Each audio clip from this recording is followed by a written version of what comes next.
বিগত জুলাই আগস্টে যে বিপ্লব হয়েছে সেই বিপ্লবের মাস্টারমাইন্ড ছিলেন দেশনায়ক তারেক রহমান। বিএনপিকে ক্ষমতার বাইরে রাখার জন্য ষড়যন্ত্র করছে।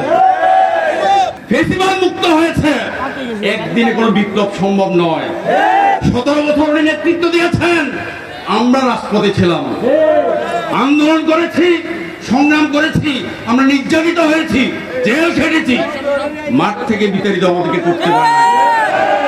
দেশনায়ক তারেক রহমান লন্ডনে বসে, শুধু লন্ডনে বসে সারা পৃথিবীকে একটা এক্সাম্পলারি নেতৃত্ব, এক্সাম্পলারি লিডারশিপ দেখিয়েছেন কিভাবে বেশিরভাগকে বিতাড়িত করতে হয়। তারেক রহমান সাহেব লন্ডনে বসে আমাদেরকে রাজপথে রেখে উনি মাস্টার মাইন্ড হিসেবে কাজ করেছেন। আজকে যারা সব বলে থাকেন বিভিন্ন সমন্বয়ক, একটা নতুন শব্দ, ওনারা নাকি 5 দিনে এদের স্বাধীন করে ফেলেছেন। 17 বছর রাজপথে ছিলাম আমরা, আন্দোলন করলাম আমরা, জেল খেটলাম আমরা, নির্যাতিত হলাম আমরা। ওনারা 5 দিনে 10 দিন ওনাদের স্বাধীন করে ফেলেছেন। ওরা 71কে অস্বীকার করতে চায়। শহীদ রাষ্ট্রপতি জিয়াউর রহমান 71 সালে শহীদ রাষ্ট্রপতি জিয়াউর রহমানের বীরত্ব গাথাই হচ্ছে 16ই ডিসেম্বর। 16ই ডিসেম্বরকে বিতর্কিত করা যাবে না।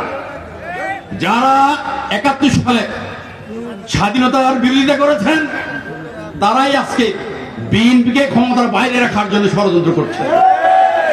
আপনারা দেখেছেন ইতিমধ্যে তারা দেশীয় এবং আন্তর্জাতিকভাবে তারা ষড়যন্ত্র শুরু করেছেন কিভাবে বিএনপিকে ক্ষমতার বাইরে রাখা যায়। ইতিমধ্যে তারা বলতে শুরু করেছেন তারা ক্ষমতায় আসবে। 1947 সালে যখন ব্রিটিশ থেকে পাক ভারত যখন স্বাধীন হয় তখনও তারা বিরোধিতা করেছিলেন। 71 সালেও তারা বিরোধিতা করেছেন।